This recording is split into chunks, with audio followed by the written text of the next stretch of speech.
At first, getting hold of a memory feels like trying to grab a river with your hands. Oh boy. Hello, everyone, and welcome to a Decoding TV bonus episode. I'm David Chen. Joining me today, she's the host of the Jessie Gender YouTube channel and the director of Identities, which is available right now on Nebula. She'll also be directing an episode of the sci-fi show Subliminal, also airing on Nebula. Jessie Earl, welcome back to Decoding TV. Now that I am fully up on acid right now, I feel like I can totally understand you, David, so I am really excited to be here. I am super excited as well. Today, folks, we are going to be discussing the new season of Black Mirror, Season 7, available on Netflix. And what we're going to do today is we're going to just share our overall thoughts on the season. There's 6 episodes. We're going to just share, was it a good season? You know, were there good highlights? Were there all-timers on there? Were the episodes terrible? And then we're going to cover each episode one by one, talk through some of our reactions to each one before concluding by ranking all 6 episodes, talk about which ones we like the best, which ones we like the least. So that is what is in store for you today on Decoding TV. I do want to encourage you to check out the decodingtv.com website, where we have written recaps of The Last of Us. And also you can check out our podcast wherever you get your podcasts, or on YouTube, youtube.com/@decodingtv. We'll also be covering, of course, shows like Andor and The Rehearsal here on Decoding TV. So lots to tune into. But Jessie Earl, let's start with overall thoughts on Black Mirror Season 7. What'd you think? I was shocked by how much I really love this season. I think personally it's probably the strongest just collection of episodes we've gotten to Black Mirror in a while. Not to say that other seasons haven't been good, but there's usually within other seasons okay, this one was fine, or I totally was out on that episode, and then there's a few standout ones. Pretty much every one of these episodes, there's certainly ones I like more than others, was solid to excellent on the whole. So I thought this was a really, really standout season, which is saying something. I think there's certainly stronger ones than others, but there's not a completely weak one in the bunch for me. I would agree that this is probably one of the better seasons overall. Mm-hmm. And I would say there's 3 really great episodes. Oh yeah, easily. And then, in my opinion, 3 okay episodes. So But that actually is an excellent hit rate for Black Mirror, because some of the seasons have been real rough. And I would say the highs have been amongst the series highs, and the lows have been way above the series lows. And that is Go ahead. That's exactly. I was just agreeing with you, because that's exactly my read on it too. There was no episode here I could point to and be like, that was I'm completely out on it. Last year, it was that's a complete clunk. There's no that's a stinker. There's nothing redeeming about it. In my opinion, the worst episodes this season are just okay. They're not awful, and that's great. So this is overall a very strong season of the show that we would recommend. Mm-hmm. So all that said, let's talk about each episode one by one, and you should assume we are going to spoil every episode as it comes up. So we're full spoilers for Black Mirror Season 7. Beware. Let's start with episode 1, entitled Common People. And I pulled these recaps. This is my own little mixture of the Netflix sort of little summary, and also some from Wikipedia and other places. Well, actually, just primarily those 2 places, and my own editorializing. In this story, Common People, Amanda and Mike are a happy couple. But when Amanda gets a brain tumor that threatens her life, Mike signs her up for a new service that will keep her alive, called Rivermind. Unfortunately, Rivermind costs hundreds of dollars per month, and the service also starts inserting ads that Amanda speaks out loud. Families that stay together bask in the glow of Christ's heart. Mike then needs to start doing humiliating things online in order to keep Amanda alive. Eventually, they both lose their jobs, and Amanda and Mike agree for Mike to smother her to death rather endure life with ads. So, mild exaggeration there at the end, but that's the overall plot of this episode. And Jessie Earl, what did you think of this episode? I thought this one was one of the ones that was just sort of good for me, not great. But what I really loved about it is it's combining 2 major things, which is our healthcare system, our for-profit healthcare system, and then the institutification of tech companies and sort of subscription services. And it does it so well. And this is an episode where, it never shocked me. Every single beat of this episode I could see coming. It's like, all right, they're going to put them on, like, the normal plan's going to become the regular plan, and then they're going to have to upgrade their service, like, and the company's not going to get, like, every beat of this I could easily tell, you could see it coming, but in a way that was, it's part of the anxiety and stress and anger of this episode, because you can sort of see it coming. And I think that this episode just works on that sort of like, yeah, I this is too real, and I understand it completely. I don't think it elevates to like one of the top ones of Black Mirror, because it doesn't have that little spice of like, ooh, where is this going? What are we doing here? I think that always adds a nice little like flavoring on top of any Black Mirror episode. But in terms of particularly just really getting into the heart of the enshittification of our sort of tech companies and our technology, mixed with just the horrifying nature of like us trying to live day to day, I think this was it was really, really great. And also the relationship between the couple was very well played, like right off the bat. I was like, I bought into their relationship. I got into it really well. And I think that that's another big strength of it. I really like this episode a lot. I agree with you about what it's trying to capture, and specifically the enshittification of tech companies. It's fascinating that Netflix feels comfortable in some ways making fun of itself, because you could say that Rivermind is in some ways like Netflix, which over time the price has gone up. The ad tier ads have been introduced.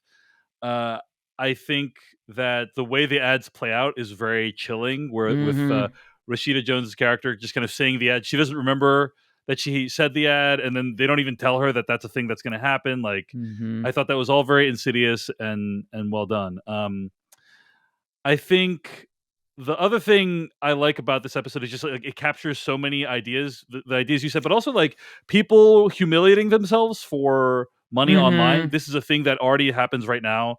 I literally saw as I was sort of prepping for this episode on X, there was someone who was doing Chinese water torture for his audience, like literally today. So yeah. So I mean, it's very real. It's not even really satire, right? It's just kind of pointing out something that happens in the real world. But yeah, the one thing that I thought was also really interesting about the episode was like that they discover another tier of the Rivermind plan that allows her to experience like extreme pleasure and ecstasy in ways that you are unable to under normal circumstances. And I really thought that the episode was going to go somewhere with that, like that she becomes like addicted to that, and or some component of that, needing to like get that tier just to like right, she needs to get that tier or something like that. But it never really went there. It just kind of was like an intriguing idea.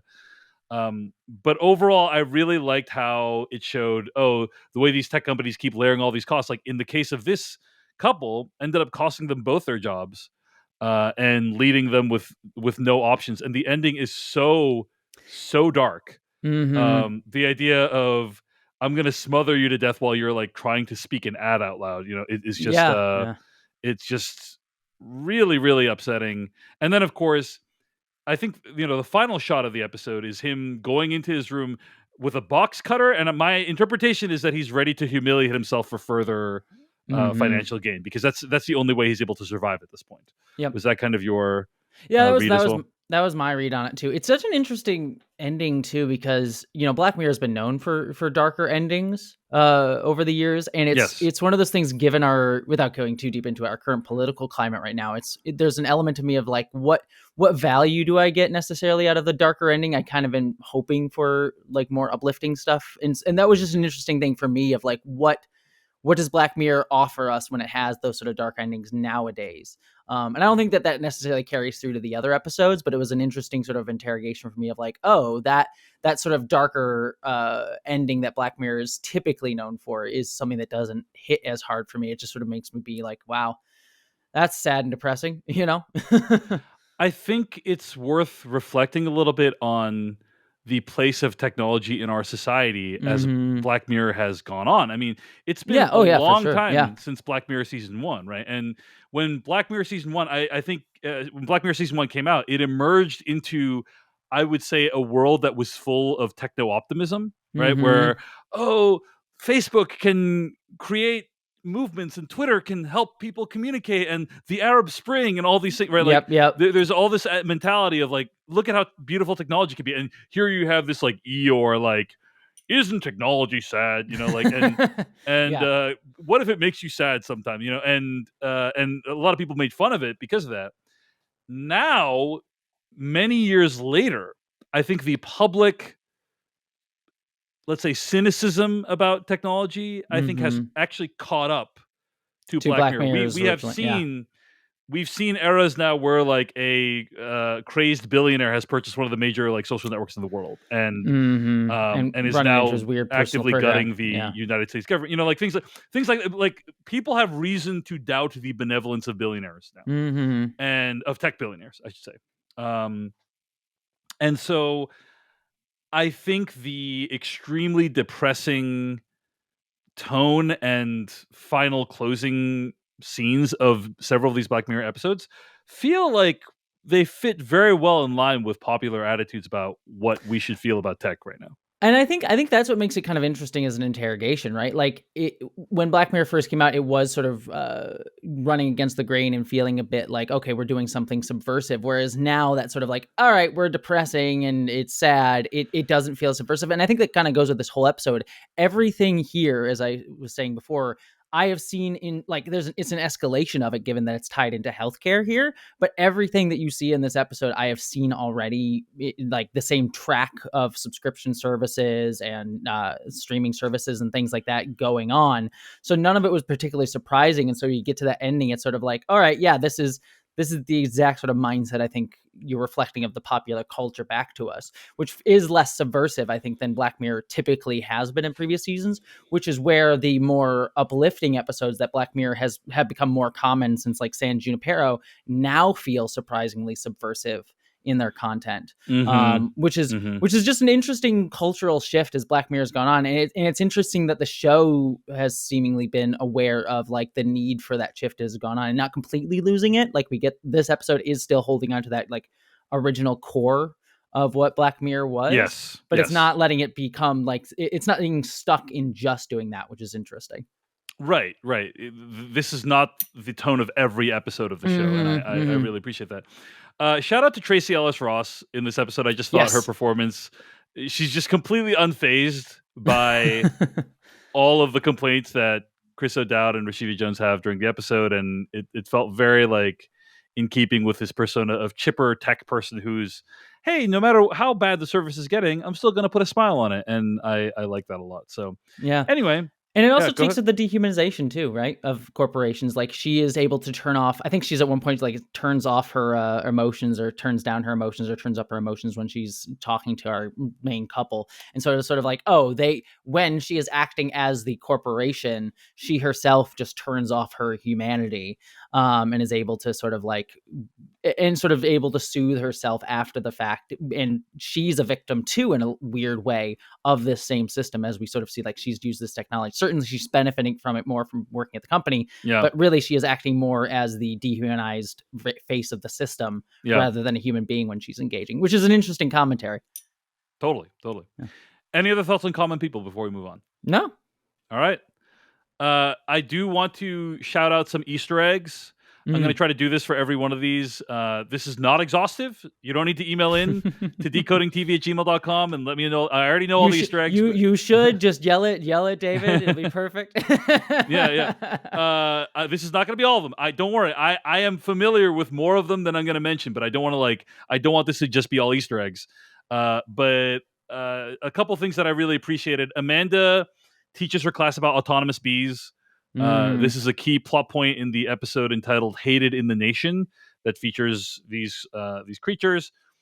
One of the ads that Rashida Jones' character also delivers is for Honey Nugs, and that is a product made by Ditta, which is the company in the next episode, Bête Noir. So anyway, there's a whole Black Mirror extended universe. If you Google online, you can find all the Easter eggs. Like, I'm not saying like these are like unique things that I found, but I'm just sharing the ones I appreciated. So yeah, I always love that stuff. Yeah. All right. So that is our thoughts on Common People, the first episode of season 7 of Black Mirror. All right, let's move on to Bête Noir. Maria is a researcher for a chocolate company called Dita, but an old acquaintance named Verity shows up and ingratiates herself with the team.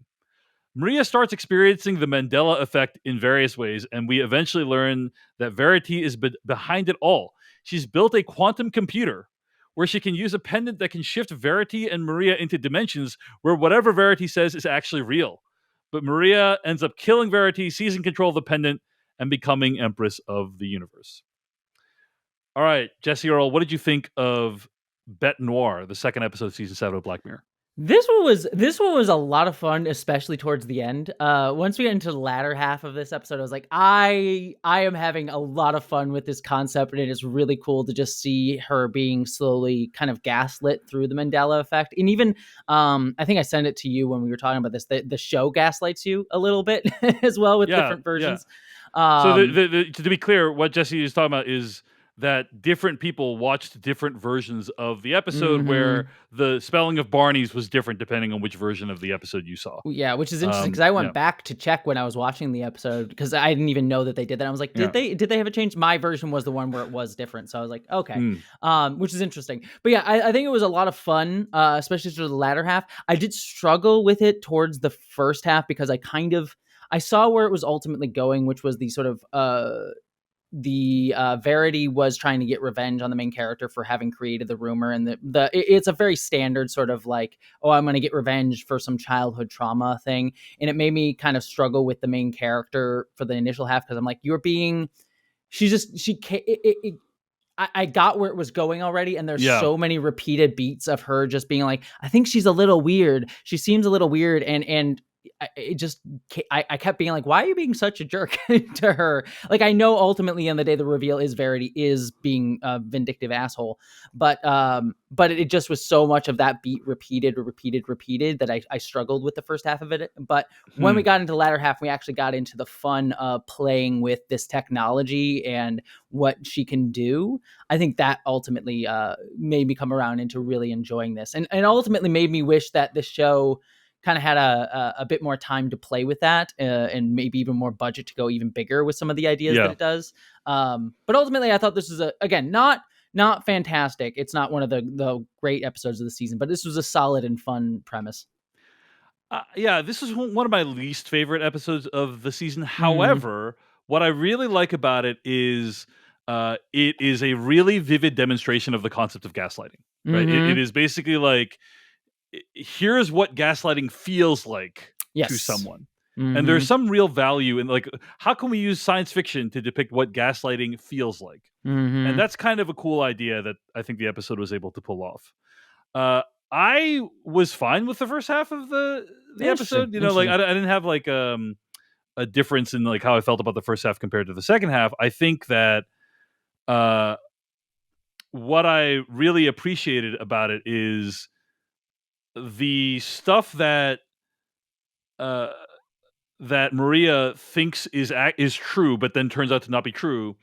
For much of the runtime, you think actually maybe Maria's just wrong. Like maybe Maria is actually making a mistake. Like she thought it was Bernie's, but it was Barney's. Like I literally subscribe to the Berenstain Bears Mandela effect theory. Like I remember it a certain way, but in fact, it was a different way. And so we all like, I don't know about all of us, but like, I think many of us know how it feels like to like remember something a specific way and then it's different. And that's a very disorienting experience.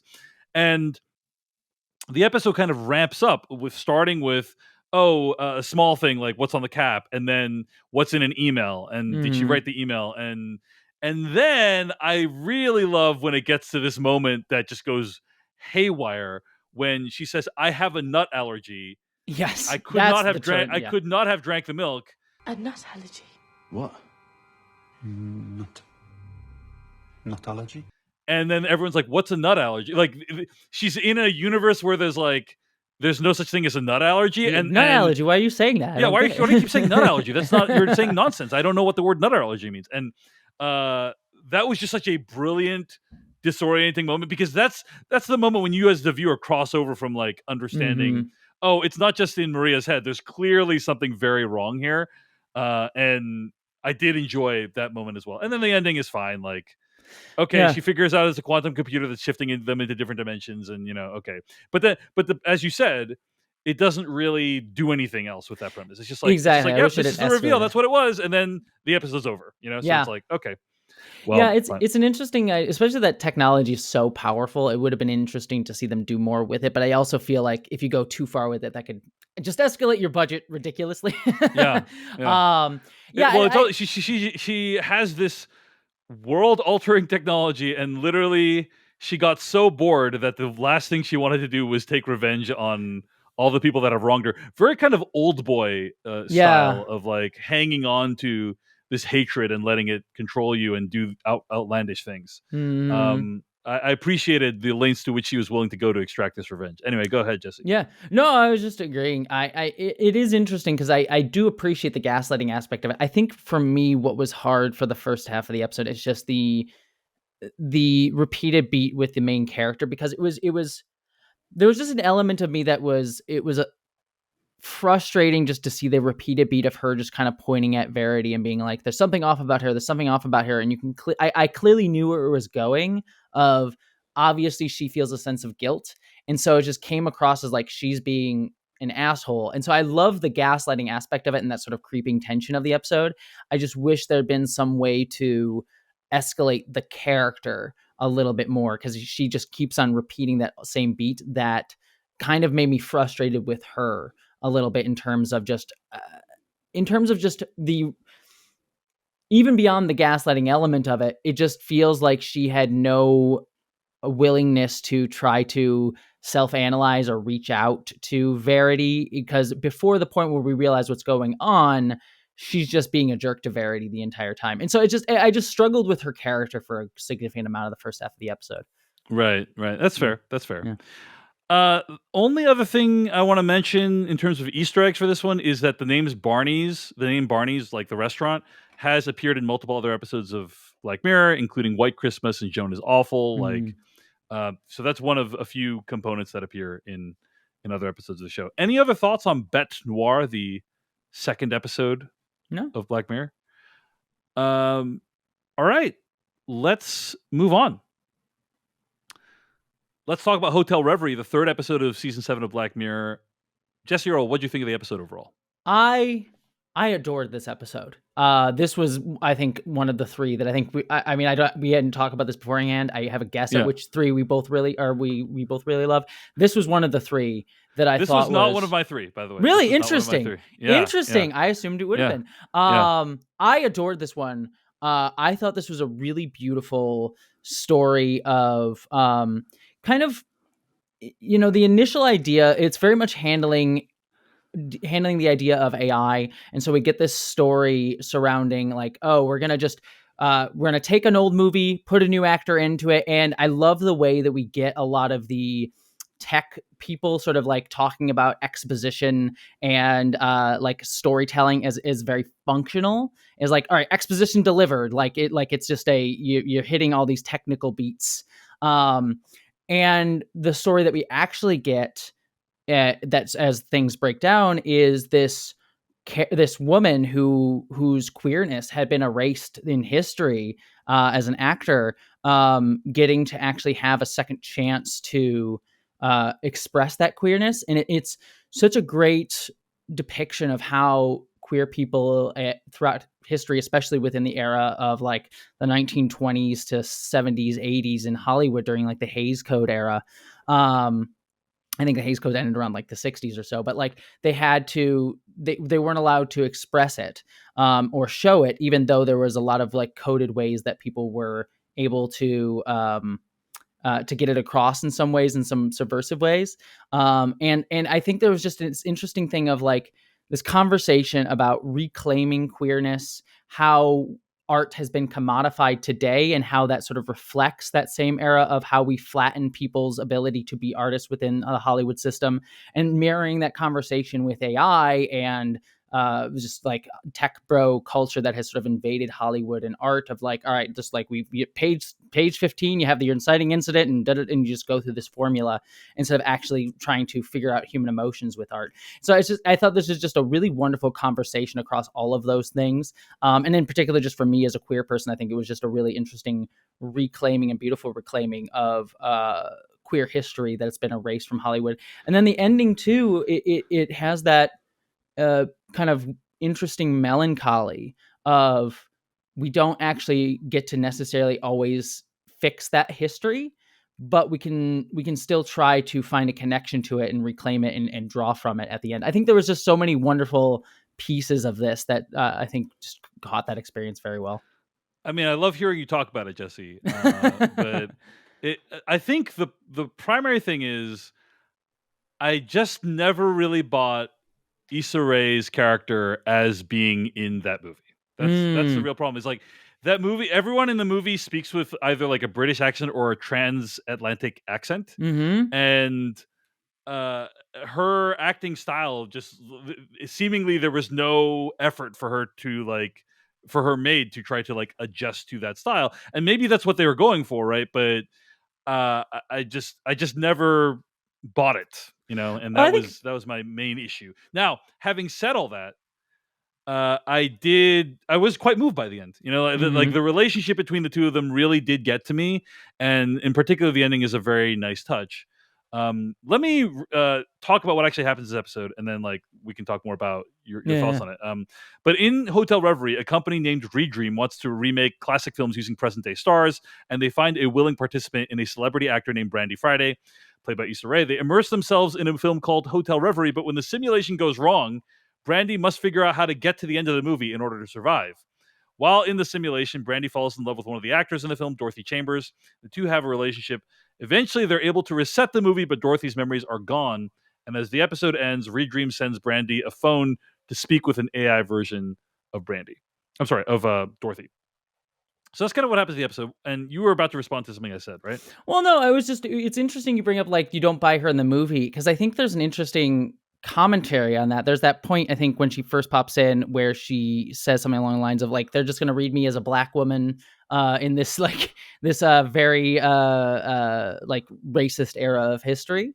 And I think there's an element of that that's commentating on how Hollywood today will sort of like have this post-racial attitude about like, we'll cast a woman in this part and we'll cast a black person in this part without any, like, even just recently, like setting aside the J.K. Rowling of it all, they cast a black actor to play Severus Snape in the Harry Potter show, which seems weird to me to cast like the villain who's described as like ugly and the bad guy and the one who abuses people as like the black man. And it's sort of like very clearly to me this thing that Hollywood tends to do of like, oh, we'll just slot in like diversity in here without recognizing what it's saying subliminally, and then that obviously get taken and vilified by bad actors and bad faith people ranting about DEI or whatnot. But like that ability for Hollywood to not really actually address some of these issues in our society, I think, in a very interesting way. I agree. I think you're saying basically like there are issues with race blind casting, right? Like exactly. Race blind casting has benefits, but also there are some real downsides. And I agree. Like I feel the same way as you, that I thought, oh, this might be an interesting exploration of that. Unfortunately, I just like all the scenes that she was in the Hotel Reverie movie. I was just like, I just can't believe this is how this would play out in real life, because her style of acting is just so different than everyone else's in the movie. And is it supposed to be bad? I don't think so. And so that's what I was having some dissonance with. Again, that said, I was quite moved by the end, where I believed in the relationship between the two of them. There was this great moment when she asks her, like, what color is this apple? Like, is it green or red? That was awesome. So what color is this apple? The same color an apple always is. Red or green? I love that. She's like, she can't tell. And I appreciated kind of, I think they had great chemistry, the two of them. Like, that was wonderful. Her and I think Emma Corrin, right? But overall, I think just the way the movie thing played out, I couldn't get on board with it. I did also enjoy that they tried to make the movie into like a mission, like they're like, oh, we need to like maintain the romance levels, or else we're not going to get to the same plot beat. And it's like, oh, that's kind of cool, but I don't know what it's trying to like. I didn't really sense it was trying to really say anything positive or negative about that from my perspective.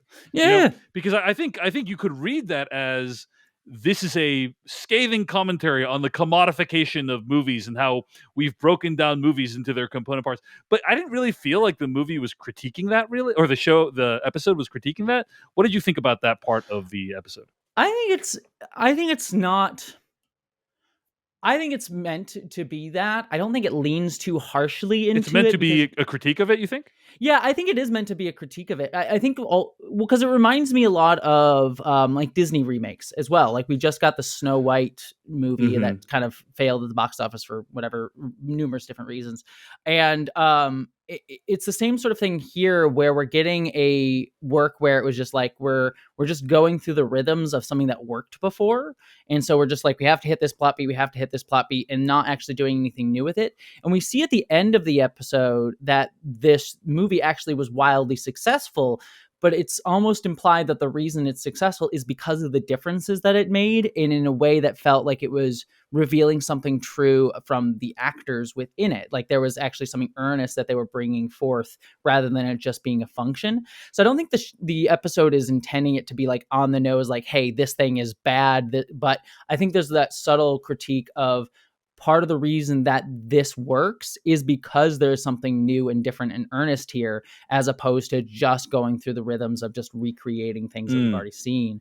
So, I think that it's trying to get at that through an interesting queer subtext of like, there's these things that like the show, as we've just talked about, like race blind casting is just like, there's nothing earnest being said with like her being a Black woman in that era.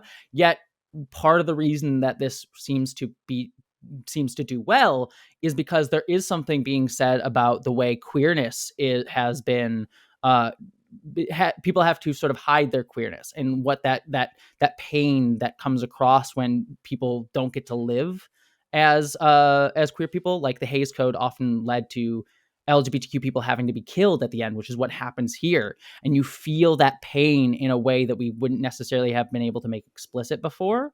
And I think that is kind of what the commentary of the episode is trying to get to, which is like, art should be about something earnest and make you feel something earnest, instead of just being this regurgitation of structure and the typical norms of what we think stories, like these are the beats you need to hit and this is the structure you need to hit, that Hollywood kind of follows nowadays, a template. So I don't think it's necessarily so upfront about it in a way that Black Mirror typically can be, like with Common People, where it's so obviously about enshittification of technology. But I think there is a subtle undercurrent of what it's trying to say with it. Beautifully said, Jesse. You're making me like the episode more. I mean, I didn't hate the episode. I wasn't like, this is terrible. But I just, the way the movie is executed, didn't love that part. Sure. That said, lots to recommend it. A couple of references. There's obviously a reference to Streamberry, the Netflix equivalent, that we also see in Joan is Awful. And one of the technicians that's working on the movie has a Space Fleet t-shirt, which is a reference to the TV show that USS Calister is based off, and also uses computers from Tuckersoft. I guess they make PCs as well, as from what I understand. Yeah. Anyway, just a few references, but that's Hotel Reverie, the third episode in Black Mirror Season 7. Let's talk about the fourth episode in Black Mirror Season 7, Plaything. In the present day of the story, which takes place in the near future of London, Cameron Walker is arrested for shoplifting and taken in for suspicion of murder.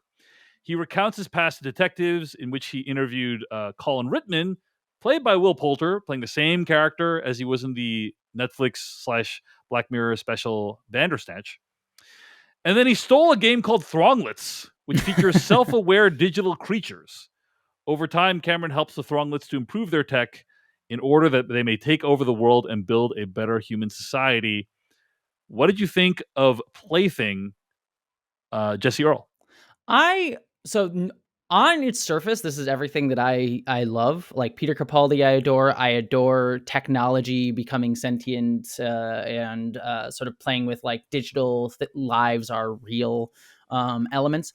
That being said, I think this was actually my least favorite of the entire season. Same. Yeah, just because I got where it was going before it did, and it kind of also gave the game away really quickly. Like, there's a reason that he got himself arrested. And so the whole episode spends building up to this reveal that I'm like, all right, I already knew that this is where this was headed. And then right when it gets to the part where I'm like, that's the interesting core of this, that's when it ends. I'm like, I would have rather have gotten to that point sooner and then kept going a little bit more to explore what that meant. And it takes too long to build up to a conclusion that I already guessed fairly quickly. Yeah, I feel pretty much exactly the same way. This is another one of those episodes where you get to the end of the episode and you feel the writer director saying, "Aha! Look at this!" Yeah, and then that's it. That's it. Yep. Did you think about this? And then the episode's over, and it's like, oh, okay, yeah, kind of cool.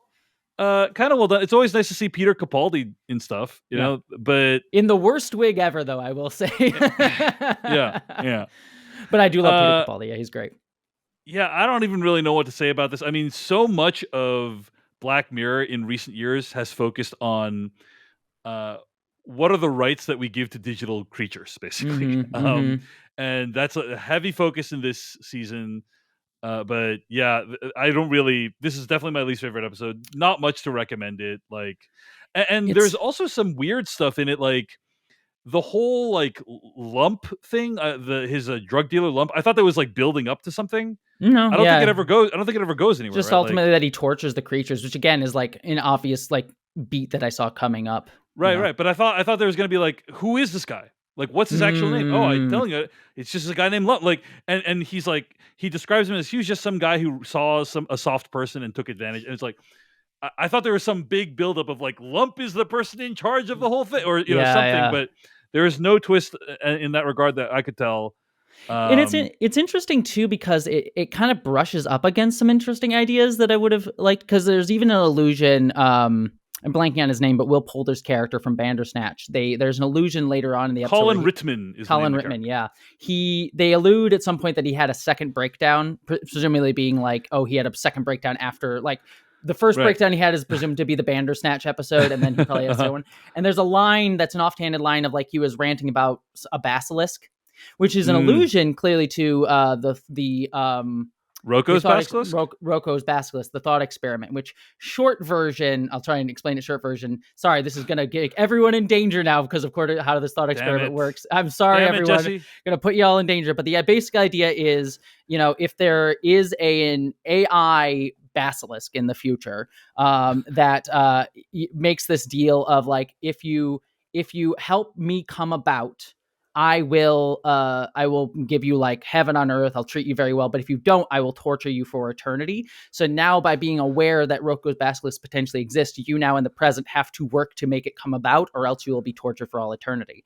So it's sort of like this self-fulfilling prophecy thing. And it's an interesting thought experiment, but it's often a thought experiment used in tech bro culture. You'll see tech bros talking about like, well, we need to make AI nowadays because of Rocco's basilisk. We have to make AI, because if we don't make AI, then eventually the AI is going to know we didn't help it come into existence, yes, and therefore we will be in trouble, right? Exactly. That's the kind of, it's a nonsense usage of it, fairly like a decently interesting thought experiment. And I'm like, that's an interesting idea to play with, but they just sort of allude to it here, and it's never really brought out much. And I'm like, it's disappointing because this is just an episode full of like interesting potential and interesting allusions to ideas that it really just gets more caught up in the plot beat of like, ooh, look at this twist at the end, rather than actually digging deep into any of it. Yeah, and the way the twist plays out is kind of cool. I mean, but it's just an okay procedural. Like, there's one cop who's really upset about the whole thing, and another cop who's trying to rein him in. And I like the idea that his whole, from the beginning, he obviously intends to get caught. So it is an open question of like, why did he intend to get caught? And it's so he can scan in this code into the computer and then let them take over. And that's like a cool concept. Yeah. But that's basically what this episode amounts to. It's a cool concept, and that's it. There's not really much done with it. So those are our thoughts on Plaything, the 4th episode of Black Mirror Season 7. Episode 5 of Black Mirror Season 7 is called Eulogy. In this episode, a woman named Carol dies, and her family reaches out to an old boyfriend named Philip, played by Paul Giamatti, to gather memories for a memorial service. As Philip explores his old memories, he relives his painful experiences he had with Carol which included both of them cheating on each other and a very painful breakup. So that's what happens in the episode. I'm just going to start with this one, Jesse, and say I love this episode. I think this episode's a masterpiece. I think this is up there with episodes like San Junipero and The Entire History of You. And like, this is a all-timer episode for me. I was ugly crying by the end of the episode. I just really was deeply moved by this. And every part of the episode is just exceptional. The way the tech is realized, it actually reminded me a lot of this very brilliant video game called Viewfinder. I don't know if you've yes I have. It's excellent video game. Anyone should check it out. But it's basically like what Viewfinder the game does is it allows you to take photos and then create a 3D version of them. That's the best I can describe it. It's hard to. You really have to see it to understand what I'm talking about. But it basically creates a model like what you see in this episode, where you can like walk into this model and like experience the photo. And so the way the tech is realized is just like it feels fully realized. It feels like they thought through how this would work, and that's how it would work. And at no point did I think like, they just dashed off the first thing they thought of. Like, they clearly thought through like, okay, how will like two-dimensional things look in 3D space, and like can you walk around it? Like, all these things, I thought they put a lot of thought into it, and it looked great. Paul Giamatti's performance is excellent. It's mostly a two-hander with him and this mysterious AI that he's talking to. And then, of course, the themes of loss and regret are so prevalent and so well done. I just found this episode completely emotionally devastating. I loved it. Jessie Earl, I don't think you liked it quite as much as me, but what did you think overall of this episode? I mean, I agree with you. This was one of my three that I really loved as well. Like, so I there's two other ones, and we'll get when we rank these at the end. But there's other ones that I have personal preferences for, but I think that this one also is an all-time great one. It is a really beautiful story. It also, just to touch upon some other things, it goes into how we rewrite our own memory and how memory it plays into how we think about things. Like, there's just so many moments here where he is clearly trying to protect himself by things that he has either deliberately misremembered or tried not to remember. And this technology is allowing him to like force him to reckon with the realities of it, but also mixing in with his own memory. I just thought it was such a cool idea to be like, you are confronted with some objective reality that this technology is letting you step into with these photos. And then there's elements that, like, as he remembers, it will fill in the blanks from his memory.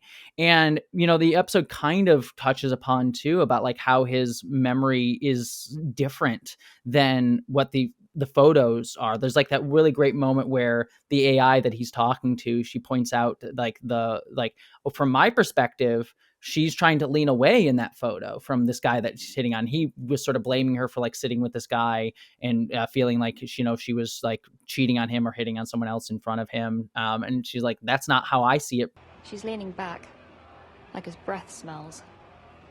Reading this interpretation of this moment. And so it's just this wonderful, introspection on how do we interpret things? How do we remember things? How do these all play together? And how can technology actually both enhance and also play with our memory? So I just think there's so many wonderful, beautiful ideas, and yet it never loses the core of this guy coming to terms with, a relationship that he buried and never really reckoned with, or even saw the perspective of the woman within. And there's some underlying sort of, not like it's overt sexism, but just sort of a little bit of like how he's not willing to give that grace to this woman and what she was dealing with. At the same time, he only sort of centered upon himself. It's just, it managed. It's one of those episodes where, Black Mirror can sometimes get over focused on the technology. This is an episode where the technology is just there to underscore this really beautiful story of this man. And I really thought it was great. I just want to give a shout out for how the tech looks. Like, again, just each of these 3D environments looks so cool. You see, like, often there's like a flash being used. I'm super into photography, so like often there's a flash used, and so sometimes you can't see the photographer because it's so bright. When he looks at a photo that has like the little digital date and year stamped on it, like that appears in the photo in 3D space. That was very cool. So I loved how that played out. Multiple episodes of the Black Mirror this season have a character taking some shortcuts or missing out on some piece of exposition so that then the person needs to explain it to them later. And I thought that was kind of clever the way each episode had a different way of doing that. In the Hotel Reverie episode, Issa Rae drops a thumb drive that is like has all this information that she misses. So then Awkwafina then needs to explain it to her what's going on, and it's for the audience as well. In this episode, it's a big reveal that the AI person is Carol's daughter. Kelly Royce, Carol's daughter. And Paul Giamatti's like, well, why did you say that sooner? And then she says, You said skip the intro. Skip the intro. And I just really enjoyed that. It's like, oh, they found a way to like make that kind of a twist that made sense in the context of the episode and didn't feel contrived. Yeah. But yeah, anyway, so those are just a few things I wanted to shout out about, like touches I appreciate about the episode. But I agree with everything you said as well about like how this episode plays with memory, and like it's him confronting the things he never wanted to come to terms with, and using technology as a way to do that. I just thought was very, very beautiful, particularly towards the end when he sees this note on the ground. That was what was amazing too. Was he goes and develops this photo, and then it's a nothing photo. It's like a test photo he took, right? Yeah.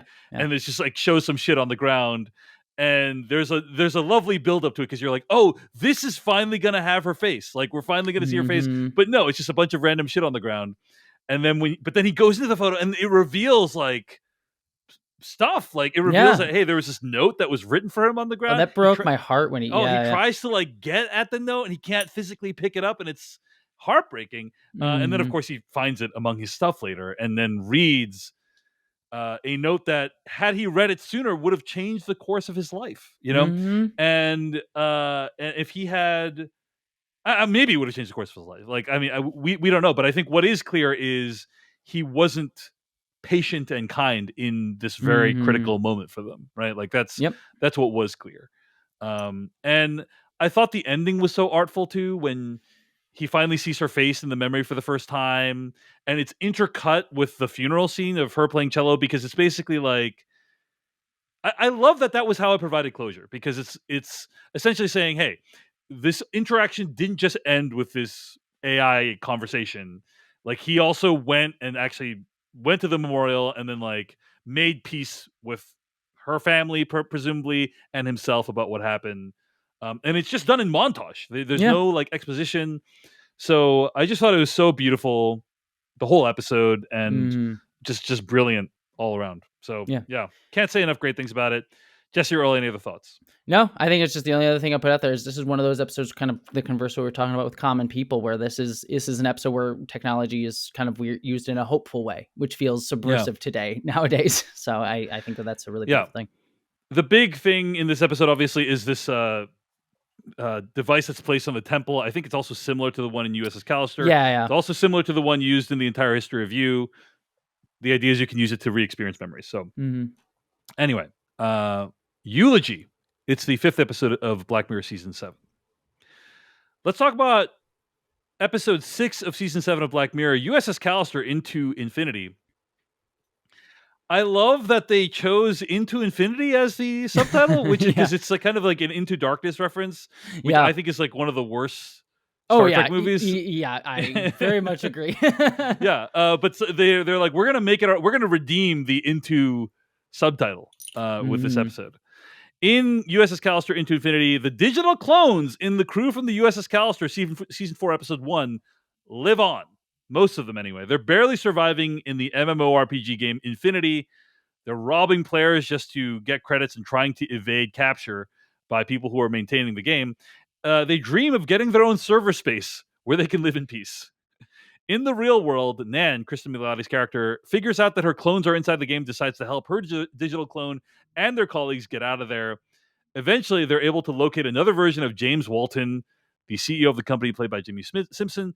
He tells them about the Heart of Infinity, which they thought was the source code of the game, but is actually a clone of Robert Daly, killed in the first episode, season 4, episode 1, who's been helping to build out the Infinity Universe. Before Nan can convince Robert to help them, he threatens her with imprisonment, and she kills him, triggering a kill switch that takes out the entire game. But before that happens, she's able to switch her consciousness into that of her real-life self, taking the entire crew with her in a Being John Malkovich-style twist. Jessie Earl, curious your thoughts on USS Calister Into Infinity.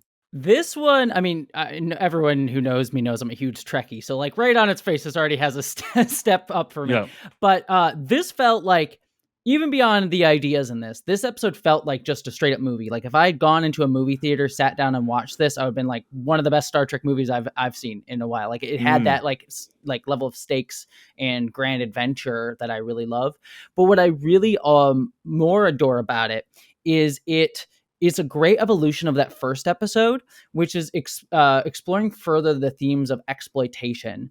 Because the first episode was very much about this sort of toxic masculinity and how men, especially men who are put in positions of power, feel like they can take other people and use other people for their own benefit underneath him. But this episode takes that and explores even further that and more explicitly the systems that created that the man that he is, and how someone like Walton, who's this like born with a silver spoon in his mouth and doesn't actually care for any of the things that he creates. He just wants to exploit and extract and use everyone around him, from the people who play the game to his own employees, to his supposed own friends, which he never really seems to care about Daly as a friend, but presents himself as such, and how he just is willing to exploit all of them for his own gain and use them all as resources. And then layering in on top of that the interesting factor of like, these are digital copies of people and him not seeing them as full people. So using that commentary of like, are digital people real people? And I think the episode very much clearly comes down upon, yes, they are, and how the capitalism and people who are sort of all bought in capitalism just exploit others. And I also, on top of that, just to add one little piece, is I love that it goes even a step further, because oftentimes with stories like these, you get a character like Walton and they become the sort of stand-in for capitalism, but it's very easy for that to be like, oh, well, there's one bad capitalist and we just need to take him down and we remove him. But what this episode I think really lovely does really well is they have the other Walton who comes back in this. And we get to see like, removed from his ability to be at the top of this sort of capitalist structure, he is actually a human being too. And so it allows us to see like how the system sort of incentivizes this behavior, and how, digital Walton is not necessarily the best person in the world either, but you see that he is more human and he is more able to connect with others, and others are able to connect more with him. And I think that that's a great way of sort of breaking down that this is a systemic issue rather than just one evil bad guy. And I think that that's very, very smart. And then just beat for beat, there's so much wonderful tension. The stuff with Daly, once we get into the heart of Infinity, like there's that whole sequence of like, oh, is he gonna turn on them? Like, I think that there's just some really great tension and build up and just payoff. It really just felt like a great, great movie. I think Jesse Plemons does such a good job playing Daly. His performance here made me ponder the essence of Robert Daly, because there's this big buildup when Walton says, hey, this guy's been stuck in a room by himself making planets for like 50 years. Like, who knows what kind of stuff he's going to be into. And then you go in and he's just like a normal dude by himself, right? Like, and I was like, is the show trying to say that if this guy had just been left to produce his art, he wouldn't have become a monster, and then the show is actually not saying that. It's saying that on some level, Robert Daly is doomed to kind of always be a monster, no matter what kind of experience. Because he says the words like, "I'm a nice guy," which is a rallying cry of the incel community, right? And so I thought that the show's take on Robert Daly was kind of interesting. I also appreciated the show's take on the corporatization of gaming culture, right? Like, Walton is this guy. Like, many gaming CEOs, not all, but many gaming CEOs are kind of don't care about the game. They just are in it for the money. And it's very clear that Walton is one of those CEOs. Like, he's a finance guy. He doesn't he barely understands like the mechanics of his own game. He doesn't even know how to turn it on, I think, at one point. Yeah, Right. yeah. So like I appreciate that it's kind of this acid take on modern gaming CEOs. So I really liked a lot of aspects of this episode. I do think that it kind of extends and expands the ideas of the first USS Calister episode, rather than like introducing a bunch of new ones, in my opinion. But overall, still super well done. Jesse, any further thoughts? Well, I just the element that you had about the essence of Robert Daly too. I really liked that as well, because it also gets at that it's not just capitalism necessarily. It's there's inherent sexism and sense of ownership that he has. I think she has a line at one point where she says, "Oh, that type of power doesn't suit you." I know that you don't think that now, but the power that you wield is not a good fit. And it points to the fact of like the only reason that he was able to do all these harmful things is because he was given power to do it. But all of that sort of sexism and all these other sort of systemic problems were sort of taught to him already, and that he sort of gets out through his like weird incel frustration that he has. So yeah, it's just an interesting. I think what this episode does really well is like show human characters working within like what are they incentivized to do and what do they have the power to do. I think that plays very, very well. And it also like every character is given something to do. There's no one who feels completely superfluous in this episode. There's some that gets more to do than others, but everyone generally has like a decent arc throughout the episode. And that's difficult to balance with so many characters that we have in this episode. Yeah. What did you make of the ending? I definitely did not see that coming. Right. Yeah. Where they all like teleport into her brain. I really liked Kristen Miliotti's pain acting at the end, where she like wakes up and then in a lesser show, the character would just get up and be walking comfortably, but like that character's just been hit by a car. So like literally she tries to do anything and she's like in agonizing pain. And I like that she sold that, because even though it's like a new brain in there, it's but yeah, I don't think the show really set that up, did it? Like, was it like, and by the way, all of them will be teleported into your brain? Like, I don't think he said that, right? But it's just, I guess it was Robert Daly's way of fixing it, or maybe something went wrong, or like, what was your interpretation of what happened there? Yeah, I think he has something along the lines of, "Oh, I can save everybody," line to her, but it's never implied exactly what, and presumably it'd be better than just putting them in her brain, because it doesn't seem to do much better for them. But that being said, I enjoyed the ending because it felt like it wasn't. If you go back to Plaything, the end of that episode feels like, oh, we're about to explore the idea that this whole episode has been building up to, of like, oh, we're mind melding, we're doing some weird hive mind thing. And I'm like, that's the interesting idea that I want to see explored more. Whereas here, the end of this was like, oh, they're in her brain. That's such an idea that is so outside of what the arc of the episode was, that it's just one of those nice things of like, yeah, I feel like I've been told a complete story. I have an ending that's like, here's the solid ending to this story. And here's just an extra little like, oh, that's an interesting little thing to ponder as you go into, as you end the episode of like, yeah, I wonder what it would be like to get them out, or for them to have to live in her brain. But it doesn't necessarily feel like it's like, I don't need the resolution to what that is. Like, I'm just like, that's an interesting idea, but I don't feel like I need more of that as we wrap this out. As opposed to Plaything, where it's like, I feel like I wanted more from that idea. Right. I guess the piece that we can feel at the end is they made it out alive. They no longer need to like fight for their lives anymore. Exactly. They can enjoy their trash TV.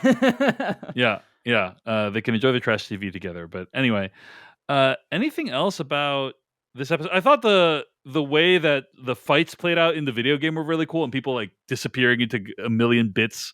Kind of a cool visual. And in general, I would say this season, all the visuals have been excellent. Yeah. There's some space dogfighting in this episode that looks great. It looks like a big budget movie. It does. You don't feel like you're watching a TV show, quote unquote. So overall, very solid episode, very strong, and a solid continuation from the story of the original USS Calister. Yeah. Jessie Earl and I are now going to rank the 6 episodes of Black Mirror Season 7. But before we do that, Jessie, you want to just give a shout out to where people can find more of your work on the internet this week? Yeah, you can find me most obviously at Jesse Gender, which is the YouTube channel I do video essay style stuff. Have a secondary channel called Jesse Gender After Dark where I do reviews like this on there. And then I'm also on Blue Sky and Nebula, as you said, where you can find my just my movie identities as well as the show Subliminal that I will be directing later this summer. So I want to give a shout out to Decoding TV. We're now doing written recaps. We've got Last of Us recaps and also Andor on the way. If you want to subscribe, make sure you get it. It's free. Go to decodingtv.com, become a subscriber, and become a paid subscriber to support what we do here and help to keep the podcast going. We really appreciate all our paid subscribers for making the podcast possible. Okay, let's rank the episodes, Jessie Earl. And I think let's just go one by one. Let's start with our number ones and then just go down. Yeah. But what was your number one episode this season, Jesse? So like best, we're starting at best. Yeah, episode start at best. Start at best. Yeah. I have to put it to Hotel Reverie. I really adored that episode for all the reasons that I said. It felt very queer, and I always adore seeing queer art. So my number one would have to be Eulogy. Mm-hmm. Again, I just found it intensely moving. There's themes in this that really resonate with me of loss and regret, and using technology to like remember things and unpack how you feel about things, and making really powerful realizations, and just the way that the tech is realized and the themes of the episode. I just love so much. They really resonated with me. So that is my number one. What is your number two, Jessie Earl? I debated here, but I think my number two is also Eulogy. I think it's a really, really beautiful episode. And for all the things that you said about grief and memory and life and the path not taken, I think, it's a really, really beautiful episode. All right. My number two is not one that I think you're going to like that much, but it's Common People. Interesting. And I think the reason this is on here is because I think that the way our society and technology is progressing is really close to what is depicted in this episode. Oh, yeah, right? for Like sure. it's not. It's just like there's things where things will cost more. The free versions and even the paid versions will get worse, and people most of the time depend on these things for entertainment, like, oh, am I going to get a good internet subscription or a cell phone subscription or whatever? Like a lot of the things that we depend on these subscriptions for are either frivolous or optional. And you could easily imagine a scenario over time where that's not the case. Mm-hmm. And I like that Common People explores this through the lens of this loving couple that's just trying to do the right thing. And that like, essentially, the technology leaves them no good options. Mm-hmm. And it's a very chilling tale. And honestly, there's no solution. There's not like, we can fix it other than abolishing, capitalism. There's no like, oh, well, here's how you fix that. Like, it's just a very bleak outlook that I think is appropriate given the circumstances. So anyway, Common People is my number two. Jessie Earl, you're number three.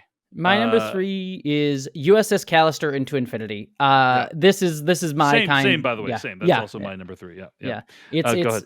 It's my kind of sci-fi, right? It's like I always enjoy a Star Trek aesthetic, so I'm always here for that. But even beyond that, it's an episode that I think manages to tell a big high adventure story in a way that still manages to have really deep themes about exploitation, systemic problems, systemic issues, and yet it never loses sight of the characters that are in this. And I think that sometimes with stories like this, it can become a lot more about the message it's trying to get across than the story it's trying to tell. And I think this is a episode that allows you to understand all of those systemic problems and yet really feel it through how it affects individual characters. And doing all that with big budget sci-fi space battles and some interesting humor. We didn't even talk too much about the humor throughout the episode, but there's some really good like name one Metallica song moment was very fun. Oh, enter Sandman. So like there's wit, there's humor, there's humanity, and yet big ideas, and yet feels like a big, like, again, I've said it earlier, but if I had gone into a theater and paid, I would have loved to see this on the big screen. I think I would have had a lot of fun with that. So yeah, I think it's great. It's a great space adventure, and the interplay with what's going on in real life, I think, is pretty well done. So yeah, I had a great time with this episode. I think it's a worthy continuation. I will say I had a lot of fear when I saw that they're continuing the episode from before. Like when anthology series do this, it's generally like a sign that they've run out of ideas. But I really appreciated getting some closure on Nan's story, and just understanding where that all ended up. So I was also a fan of USS Calister Into Infinity. It's also my number 3. Yeah. All right, your number 4, Jessie Earl? My number 4 is Common People as well, for all the reasons you said. And I think hearing you talk about like how it focuses on what's really happening right now, I think it helps me better articulate why it doesn't land higher for me. Is that ending. It is such a dark ending. And again, we spoke earlier about how Black Mirror used to be very dark and now it somewhat feels more subversive to have hope. And I feel like that's kind of where I'm at right now and stuff like this, where it's like, this is a great depiction of exactly the problems that we're seeing right now as things get in the enshittification of everything that we're dealing with. And I'm at a place, I think, in what I want from fiction, which is a sense of like, all right, where do we go with this energy? What do we do with like this realization? Where do we go instead of it being sort of this depressing, let's just kill ourselves and live out a shitty existence?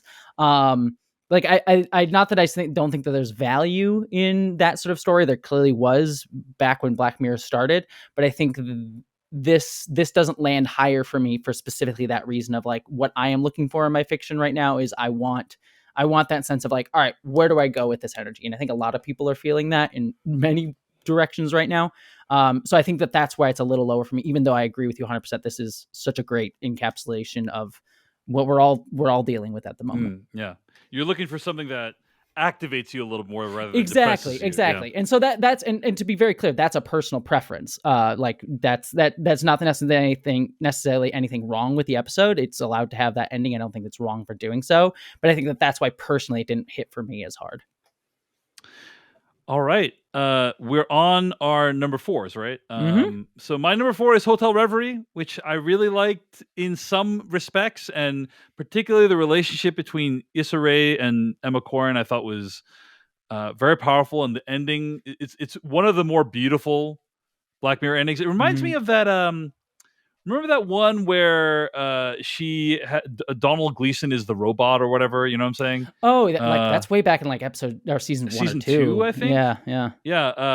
It's kind of it's had a similar ending to that, I think. Be Right Back, I think is the name of the episode. Yeah. With Haley Atwell.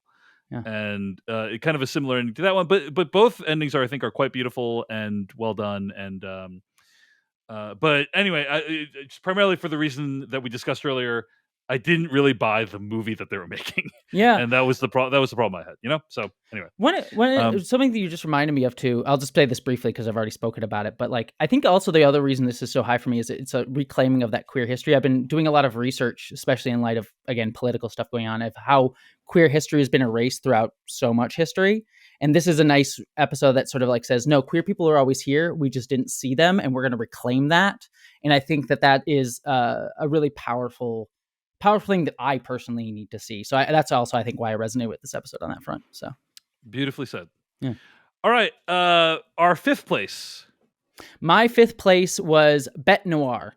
Yes, again, same. I think it was. Yeah, I think our 5th and 6th are identical. Yeah. Right? So exactly. So why was Bête Noire your number 5?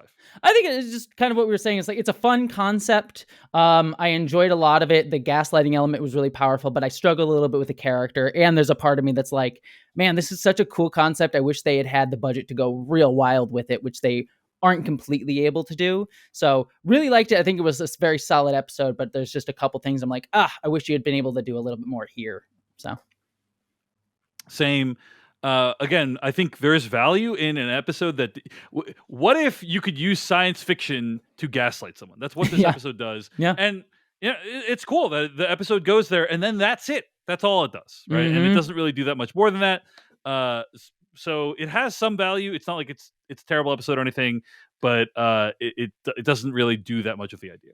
And then there's of course our number 6. We both had the same one.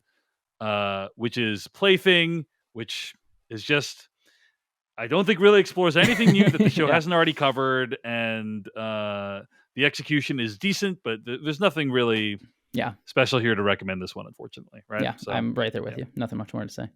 All right.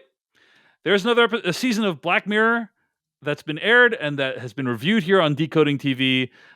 We hope you're enjoying this podcast, either wherever you get your podcasts or on YouTube at youtube.com/@decodingtv.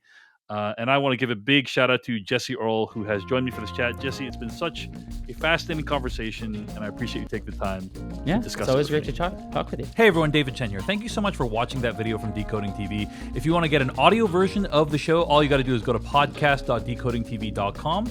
And if you want to support what we do, get ad-free episodes of the podcast and also bonus episodes of the podcast, go to decodingtv.com and become a paid member. Of course, you can also like and subscribe for more. We appreciate it. Thanks. See you later.